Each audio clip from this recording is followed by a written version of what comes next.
ஞானானந்தமயம் தேவம் நிர்மலஸ்படிகாகிருதியும் ஆதாரம் சர்வ வித்யாநாமஹயக்ரீவம் உபாஸ்மகே. நமஸ்காரம்.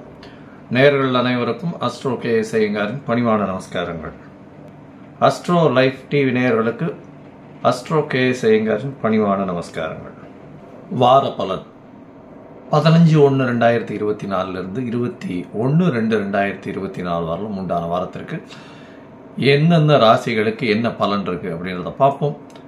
முதல்ல இந்த வாரத்தினுடைய கோல்சாரம் என்ன, இந்த வாரத்தில் வரக்கூடிய விசேஷங்கள் என்னென்ன, அதற்கு பிறகு இந்த வாரத்தில் வரக்கூடிய சந்திராஷ்டம ராசிகள் எந்தெந்த ராசிக்கு சந்திராஷ்டமம் அப்படின்றத பார்ப்போம். முதல்ல இந்த வாரத்தினுடைய கோல்சாரம் அப்படின்னு பார்த்தோமே, ஏன்னா 15ஆம் தேதி அன்னைக்கு தை மாதம் பிறக்கிறது, உத்தராயண புண்ணியகாலம், பொங்கல் பண்டிகை. அதாவது இந்தியா மொத்தம் இது உழவர்களுடைய இதுவாக பண்ணக்கூடியது, அறுவடை நாளாக சொல்லக்கூடியது. அதாவது நார்த் இந்தியாவிலலாம் பைசாகின்னு கொண்டாடுவாங்க, பஞ்சாப்லலாம். தமிழ்நாட்டில் பொங்கல் திருநாளாக கொண்டாடுறோம். சூரியனுக்கு இந்த நம்ம படைத்து அவருக்கு ஒரு நன்றி கூறும் விழாவாக பெருசாக சொல்லக்கூடியது. சூரிய பகவான் தனுசு ராசியிலிருந்து மகர ராசிக்கு போயிடுறார். இது மார்கழி மாசத்திலிருந்து தை மாசத்திற்கு வர்றதாக சொல்றது, மகர மாசம் அப்படின்றதுனால. ஸோ இந்த வாரத்தினுடைய கோல்சாரம் அப்படின்னு பார்த்தோம்னா, மேஷ ராசியில குரு பகவானும், கன்னியா ராசியில கேது பகவானும், ரிச்சிகத்தில் சுக்கிர பகவானும், செவ்வாயும் புதனும் தனுசுலையும், சூரியன் மகரத்திலையும், கும்பத்தில் சனி பகவான், மீனத்தில் ராகு பகவான் இருக்கா. இந்த வாரத்தில் பார்த்தீங்கன்னா 19/1/2024 அன்னைக்கு சுக்கிர பகவான் தனுசுக்கு வந்துடுறார் ரிச்சிகத்திலிருந்து.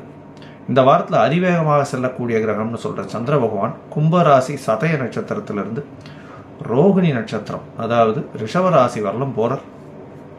இந்த 4 ராசிகளும், அதாவது கும்பம், மீனம், மேஷம், ரிஷபம், இந்த 4 ராசிக்கும் போறார். இந்த வாரத்தில் வரக்கூடிய விசேஷ நாட்கள்னு பார்த்தோம்னா, முதல்ல பொங்கல் திருநாள். எல்லாருக்கும் என்னுடைய பொங்கல் நல்வாழ்த்துக்கள், ஆசீர்வாதங்களும். இந்த பொங்கல் நல்லபடியாக கொண்டாடணும்.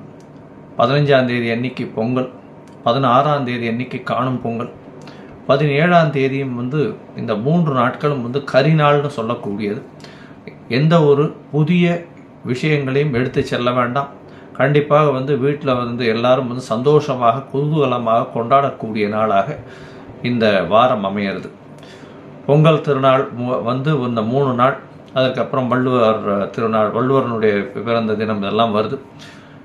20ஆம் தேதி அன்னைக்கு 20/1/2024 அன்னைக்கு கிருத்திகை, தை மாசத்துல வரக்கூடிய முதல் கிருத்திகை இது. அதனால முருகப்பெருமானுக்கு விரதம் இருக்கவா, கிருத்திகை விரதம் நோன்பு நோக்கிறவங்க, அவங்களுக்கெல்லாம் ஒரு பெரிய ஏற்றம். குழந்தை பிராப்திக்காக பார்த்து கொண்டிருப்பவர்கள் கிருத்திகை விரதம் இருப்பார்கள்.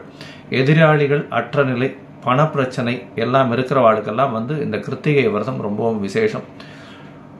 21ஆம் தேதி ஏகாதசி, அதாவது சர்வ ஏகாதசி அன்னைக்கு, அதாவது ஞாயிற்றுக்கிழமை அன்னைக்கு வைணவர்களுக்கு ஒரு பெரிய ஏற்றமான நாள். இந்த காலகட்டத்தில் பார்த்தேன்னா உண்ணாவிரதம், அதாவது உண்ணா நோன்பு இருக்கிறதும், கார்த்தாலேருந்து பெருமாளுக்கு பண்ணிட்டு அதுக்கப்புறம் சாப்பிடாம இருந்து அன்றைக்கி நைட்டு முடிஞ்சு அடுத்த நாள் கார்த்தால தான் சாப்பிடணும். சீனியர் சிட்டிசன்ஸ் வாழ்க்கெல்லாம் senior citizens, pregnant womens, children வாழ்க்கெல்லாம் கொஞ்சம் எக்ஸப்ஷன்ஸ் உண்டு அவளுடைய உடல்நிலை கருதி. இந்த வாரத்தில் பார்த்தோம்னா எந்தெந்த ராசிக்காரர்களுக்கு சந்திராஷ்டமம் அப்படின்னு பார்த்தோமேனா, சந்திராஷ்டம எந்தெந்த ராசிக்குன்னு பார்க்குறோமேனா, கடக ராசிக்கு சந்திராஷ்டமம், சிம்ம ராசிக்கு, கன்னி ராசிக்கு, துலா ராசிக்கு, இந்த 4 ராசிக்கும் சந்திராஷ்டமம் இந்த வாரத்தில் இருக்கு. சரி, இந்த வாரத்தில் பொங்கல் திருநாள் வருது. பொங்கல் திருநாளில் பெரிய முக்கியமான விஷயம், பொங்கப்பானை எப்போ வைக்கிறது சார், அதுதான் ரொம்ப பெரிய விசேஷமானது.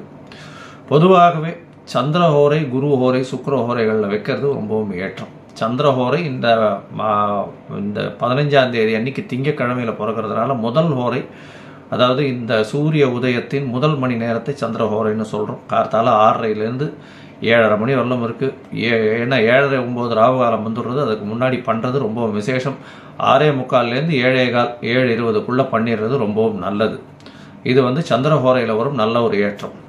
சரி அது முடியல, அதுக்கு அடுத்தது என்ன பண்ணலாம் அப்படின்னா, அடுத்தது குரு ஹோரை. குரு ஹோரை பார்த்தோம்னா 8லிருந்து 9 தான் இருக்குது. ராகுகாலமாக இருந்தாலும் ஹோரைகளுக்கு வந்து ஒரு பெரிய ஏற்றம் உண்டு. அதனால் வந்து ராகுகாலத்தை விட ஹோரைகளுக்கு ஏற்றம்ன்றதுனால இந்த காலகட்டத்தில் நிச்சயமாக பண்ணக்கூடலாம் அப்படின்றத சொல்கிறோம்.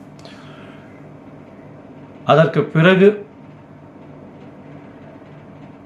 சுக்கிரனுடைய ஹோரை 11லேருந்து 12 வரும். அது ஒரு 11:30 மணிக்குள்ளே பண்ணுறது ரொம்பவும் விசேஷம். அதனால் பொங்கப்பானை வைக்கிறது 11-11:30 மணிக்குள்ளே வைக்கணும். இல்லைன்னா காத்தால ஒரு 6:45லேருந்து 7:15 வைக்கிறது எப்பொழுதுமே விசேஷம் அப்படின்றத சொல்கிறோம்.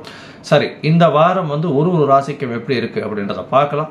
மேஷம் முதல் மீனம் வரை. அதற்கு முன்னாடி என்னுடைய மொபைல் நம்பர் கீழே ஸ்க்ராலிங்கில் போயிட்டு இருக்கோம். உங்களுக்கு அஸ்ட்ராலஜிக்கல் கன்சல்ட் தேவைப்பட்டதுன்னா எனக்கு ஃபோன் பண்ணுங்க. உங்களுக்கு அப்பாயின்மெண்ட் தரேன். என்னுடைய சார்ஜஸ் என்னன்றதையும் சொல்கிறேன்.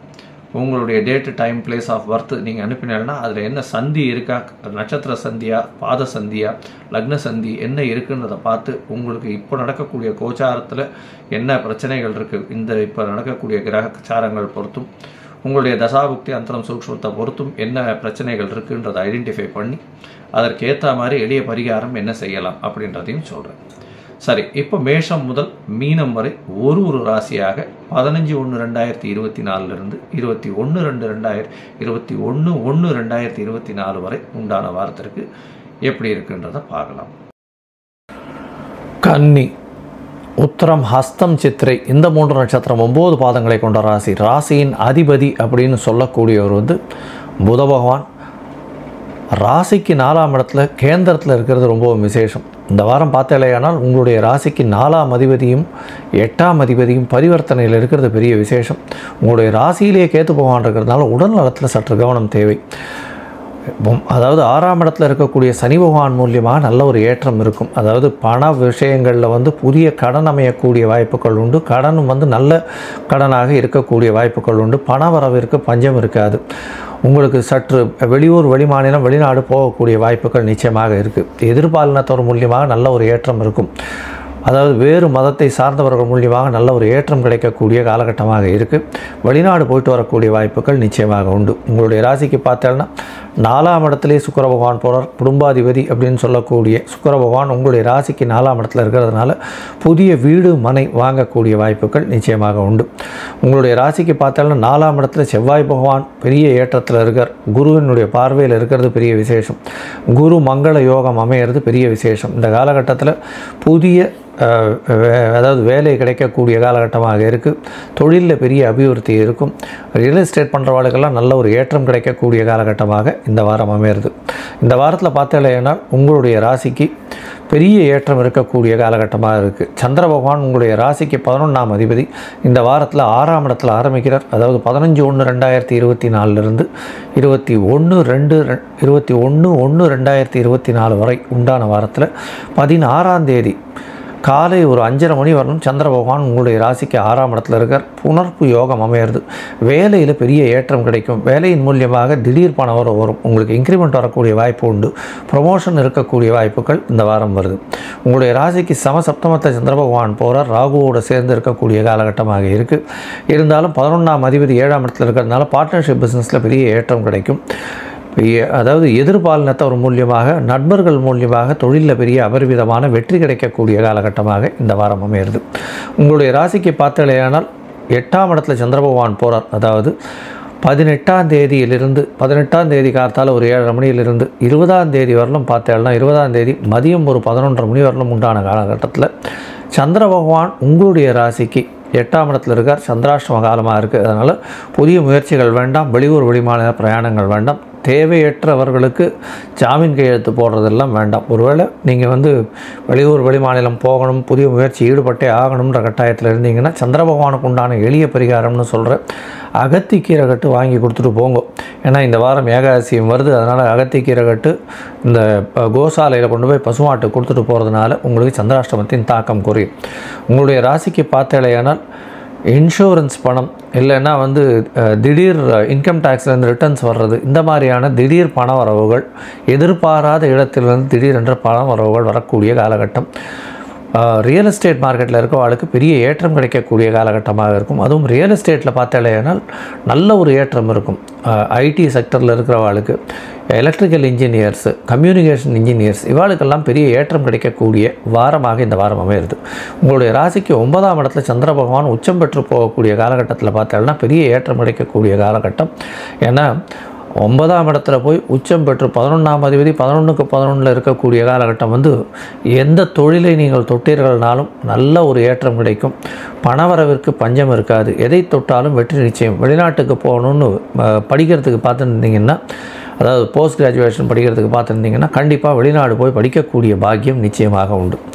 இந்த வாரம் பார்த்தாலேனால் இந்த கன்னியா ராசிக்காரர்கள் அருகில் இருக்கக்கூடிய, அதாவது கும்பகோணத்தில் இந்த சக்கரபாணி சாரங்கபாணி கோவிலுக்கு போயிட்டு வாங்க. நல்ல ஒரு ஏற்றம் இருக்கக்கூடிய காலகட்டமாக இந்த வாரம் அமைய போகிறது.